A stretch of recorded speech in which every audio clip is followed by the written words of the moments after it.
1979. I've had a half a dozen restaurants in the area, Okay. and my career spans about 15 restaurants and Oh, three wow. hotels. I have gone to college. Education was not a priority growing up. Okay. I was started in Brooklyn, Brooklyn. yeah, Brooklyn, and then we moved to Miami Beach, where I graduated high school and stuff like that. But I've been in the industry since 11 years old. Okay. Right, my siblings are 10 years older than I am, and they got me involved in hotel jobs while they were going to college, Mm-hmm. and it was phenomenal. And it's a passion, and it's a love. And anybody that loves what they do, then it's going to fun, Mm-hmm. not to work. Mm-hmm. And there's it's actually, you need to decide. I think the biggest thing is decide what kind of balance. I have 3 boys Oh, wow. Okay. and 3 marriages. Okay. So, it's, I guess I was married to my industry more than I was married to my lovely wives. Okay. So. Tell us a little bit about Flaherty's and kind of where you got started here. Well, right now I have Flaherty's in Village Corner. Okay. And Flaherty's was actually not doing very well, but it's been here for 45 years. So when I took it over, it just needed a lot of love. Okay. And it immediately responded. We tripled business in the last 10, 11 years. And it's slowly evolving through this particular thing into another model. Oh, neat. Okay. And we do go through that a lot when you're at restaurants 5, 6, 7 years. You want to go look and see what works and what doesn't. Mm. We have plans for it, and it is in motion to change and stuff like that. Okay. Now, you talked about change and kind of what's been happening, and it sounds like you've been able to pivot the last couple of years, 5 or 6 years or so. During this pandemic of COVID, how have you, as a successful business owner with these 2 restaurants, how have you been able to pivot and move through this time? Yeah. Well, there was maybe 10 of us Okay. open.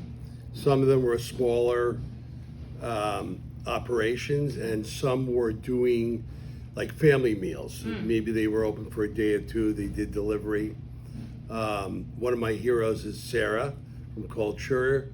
She read the market ahead of everybody, and she was able to, just do her thing and not have to be into the deco business as we were, like, stationaries and Flaherty's was and stuff like that, and Village Corner.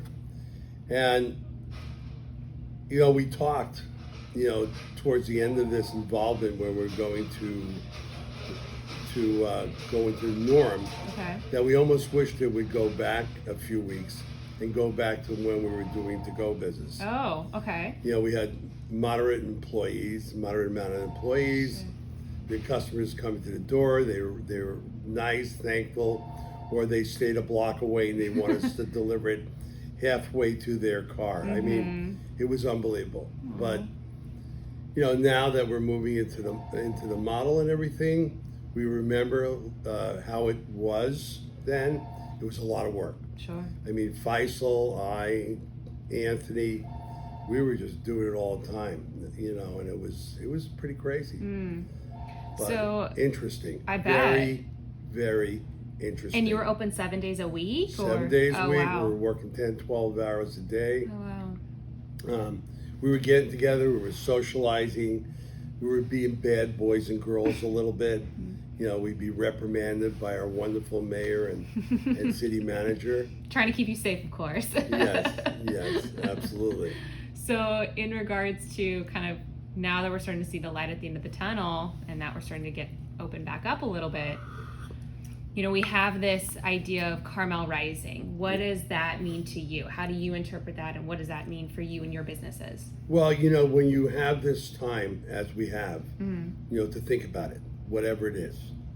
And my thoughts, being involved in quite a few projects we did during the close down.